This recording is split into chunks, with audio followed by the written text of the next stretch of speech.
ഈ കുന്നിൽ തുള്ളി പോണ കാണുമ്പോൾ നിങ്ങൾ വിചാരിക്കേണ്ടത് എങ്ങോട്ടേ പോകണമെന്ന്. വേറൊന്നുമല്ല, അടിപൊളിയായിട്ട് ഫുഡ് കഴിക്കാനാണ് ഞാൻ പോണത്.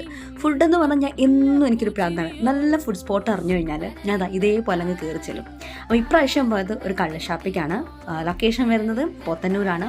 കയറി ചെന്നപ്പം ഞാൻ ആക്ച്വലി എന്താ ഓർഡർ ചെയ്യേണ്ടതെന്ന് കൺഫ്യൂസ്ഡ് ആയി. കാരണം അത്രത്തോളം അടിപൊളി ഐറ്റംസ് ഉള്ളൊരു സ്പോട്ടും കൂടെ ആയിരുന്നു. അപ്പം ഞാൻ കപ്പയും മീൻ കറിയും പിന്നെ നല്ല പോർക്ക് ഓർഡർ ചെയ്തു. അത് കഴിഞ്ഞിട്ട് ഞാൻ ബീഫും ഓർഡർ ചെയ്തു. എന്താ പറയേണ്ടറിയില്ല, എല്ലാം ഒന്നിനൊന്നും വെച്ചാണ്. ആ മസാലയും ആ കുരുമുളകൊക്കെ കൂടെ അതിലിങ്ങനെ നമ്മൾ കഴിക്കുമ്പം ഇവൻ നമ്മളെ വായിലേക്ക് അത് എത്തിക്കഴിഞ്ഞാൽ നമ്മൾ നോൺ സ്റ്റോപ്പായിട്ട് അടുത്തത് വീണ്ടും വീണ്ടും കഴിച്ചുകൊണ്ടേ ഇരിക്കും. പിന്നെ നല്ല ആംബിയൻസ് ആണ്. നമുക്ക് ബാഡായിട്ടുള്ള ഒന്നും അതൊന്നും ഫീൽ ചെയ്തിട്ടില്ല. ഫാമിലി റെസ്റ്റോറൻ്റ് ആണ്. ഇടാർക്കും കയറിച്ചെല്ലാം, അങ്ങനത്തെ ഒരു പ്രശ്നമില്ല. പോയെന്ന് വെച്ച് കള്ളു കുടിക്കണമെന്ന് നിർബന്ധമില്ല. അവനവൻ്റെ ഇഷ്ടം പോലെ കഴിച്ചാൽ മതി. പിന്നെ നല്ലൊരു എക്സ്പീരിയൻസ് ആയിരുന്നു. എല്ലാവരും മസ്റ്റ് ട്രൈ ചെയ്യണം എന്ന് ഞാൻ പറയുന്നു. പിന്നെ ലൈക്ക് ചെയ്യുക, ഷെയർ ചെയ്യുക, സബ്സ്ക്രൈബ് ചെയ്യുക.